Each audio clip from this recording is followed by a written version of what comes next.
Hi, Staci Miller with webisode number 5. Sorta, kinda taking a break here today. Decided to come out of the wine shop and just enjoy some fresh air and some amazing wine. Meaning, don't have my beloved map. Might as well take a grand look at my other favorite, Spain. Now, got a map of Spain, but chances are you're not going to see it from there. So I'll come back to this one later.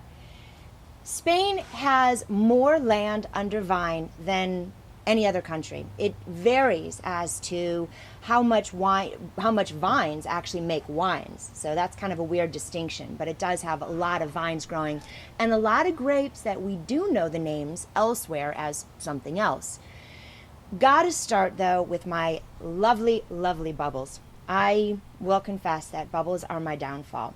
Cava is the Spanish answer to champagne, and I'll say this on a lot of fronts. Cava uses what is now called méthode traditionnelle, meaning that they create a second fermentation to hold the bubbles inside the bottle. The resulting juice actually has a lot more complexity and depth of character than something that has the bubbles done in a big tank. This is MVSA or MUSA, and I'm in debate on that, and this is their basic cava. We are coming from the northwest part of Spain, and in that region they focus on 3 grapes to make cava: Macabeo, Xarel·lo, and Parellada. MVSA uses exactly those, and I don't even want to tell you the price because it's an amazing steal. Another grape that has found its way into the heart of Spaniards is a grape called Albarino. Now this is the Electum version. This is from an area that is called the Rías Baixas. So now we're in still the northern, but the northeastern part of Spain. Let me give a little twist and taste on this one, if I may. Beautiful package as well. If you're seeing a wine from the Rías Baixas, you almost exclusively know that it's Albarino. Wow. Peaches, flowers. You can almost get a little bit of that acidity to kind of get your mouth watering.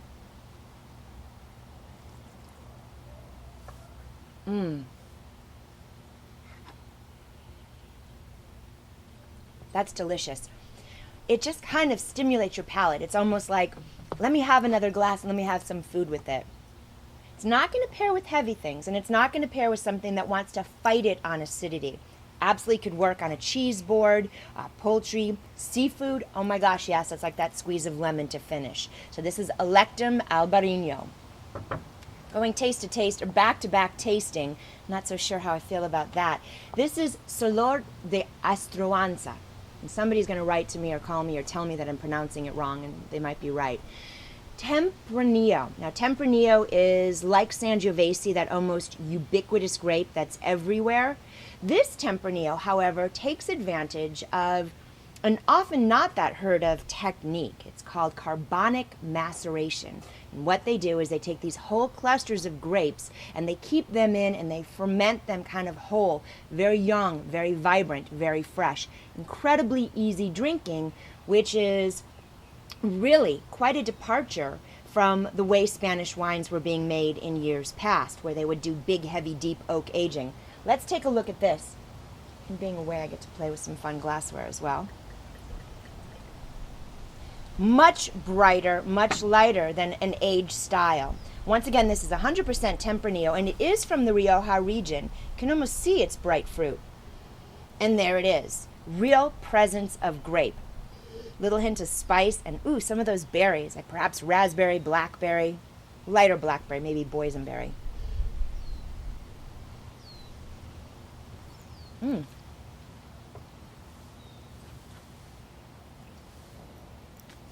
Fresh, fruity, engaging, fantastic for a lighter summer day. I'm not going to necessarily put it with a big heavy steak, but I'll tell you, if you like that and you want something to cleanse your palate, I think that'll work. Also with me, just to kind of show how Tempranillo travels, this is Vidal de Saz, and they've labeled it varietally. It's 100% Tempranillo. We're in the land of the windmills, Don Quixote territory. This is La Mancha.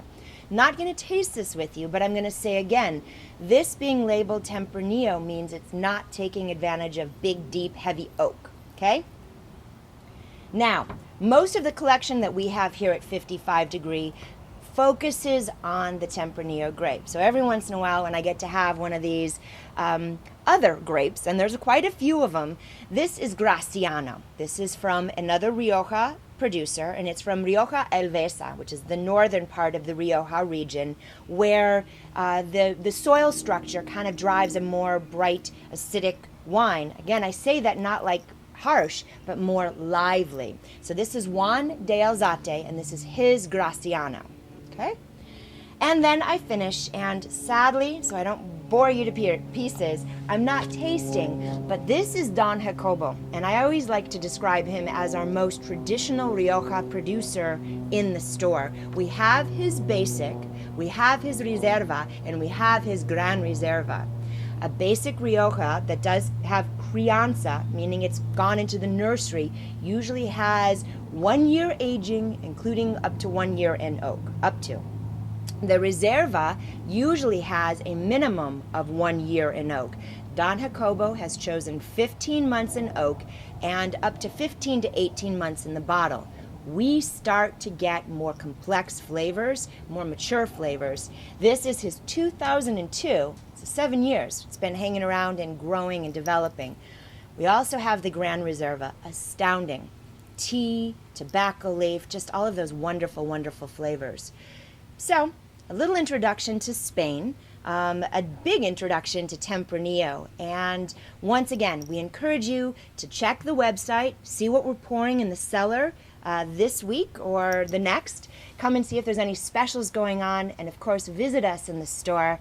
Staci Miller from 55 Degree Wine. Thank you. See you soon.